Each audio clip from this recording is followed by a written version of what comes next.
कहानी अब तक। नीतू जैसे ही राहुल के कमरे में उसकी माँ की काली करतूत बताने जाती है तो अंदर का नज़ारा देखकर नीतू के होश उड़ जाते हैं। अब आगे। राहुल अपनी दूसरी पत्नी मीरा से कह रहा था कि मैंने नीतू से शादी सिर्फ टाइम पास करने के लिए की थी, मुझे सिर्फ तुम अच्छी लगती हो। जबकि नीतू ने खुद अपने पति राहुल की शादी मीरा से करवाई थी ताकि उसे बच्चा हो सके, क्योंकि नीतू बांझ थी, वो बच्चा नहीं पैदा कर सकती थी। लेकिन नीतू सच में बांझ नहीं थी। उसकी सास ने उसके खाने में बच्चा ना होने वाली दवा खिलाकर उसे बांझ बना दिया था ताकि नीतू खुद राहुल की दूसरी शादी करवा दे। सच जानकर नीतू की रूह कांप गई।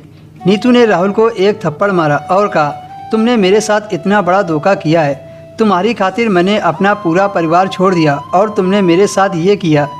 दरअसल नीतू ने राहुल के साथ भागकर शादी की थी और अब वह अपने घर भी नहीं जा सकती थी, इसलिए राहुल को छोड़कर वो अनाथ आश्रम में चली गई।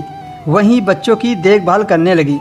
एक दिन आश्रम के गार्ड ने नीतू को लिफाफा दिया। नीतू ने जब लिफाफा खोलकर देखा तो उसके होश उड़ गए।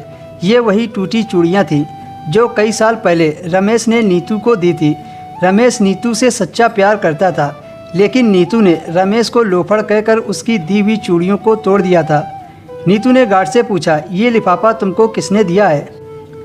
गार्ड ने बताया, लिफाफा देने वाला चला गया। नीतू समझ गई थी कि ये लिफाफा रमेश ने ही दिया होगा। कुछ दिन बाद जब नीतू की माँ नीतू से मिलने आश्रम गई तो नीतू ने रमेश के बारे में पूछा। उसकी माँ ने बताया कि जिस दिन तुमने घर से भागकर राहुल से शादी की थी उस दिन रमेश बहुत रोया था। वह अब भी तुमसे बहुत प्यार करता है और अभी भी वह तुम्हें अपनाना चाहता है, लेकिन नीतू अब किसी से शादी नहीं करना चाहती थी क्योंकि अब वो बांझ बन चुकी थी और अब वो किसी को बच्चे की खुशी नहीं दे सकती थी। लेकिन जब एक दिन नीतू रमेश से मिली तो रमेश ने नीतू को प्यार का एहसास दिलाकर मना लिया, क्योंकि अब रमेश बिल्कुल बदल गया था।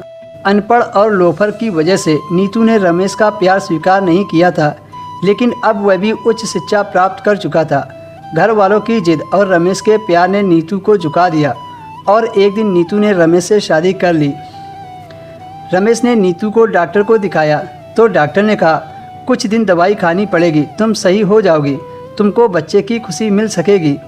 एक दिन नीतू रमेश के साथ मार्केट में कुछ खरीदारी कर रही थी, तभी उसे राहुल मिल गया। राहुल नीतू से माफ़ी मांगने लगा और कहा, मैंने और मेरी माँ ने तुम्हारे साथ बहुत गलत किया था, उसकी सज़ा ऊपर वाले ने हम दोनों को दे दी है। मेरी माँ को पैरालाइज हो गया है और जब मीरा को 1 साल तक बच्चा नहीं हुआ तो हम दोनों ने जांच कराई तो पता चला कि मैं बाप नहीं बन सकता। हो सके तो नीतू मुझे माफ़ कर देना। नीतू ने कहा, जब ऊपर वाले ने तुम्हें सज़ा दे दी है तो मैं कौन होती हूँ सज़ा देने वाली। ये कहकर नीतू रमेश के साथ चली गई।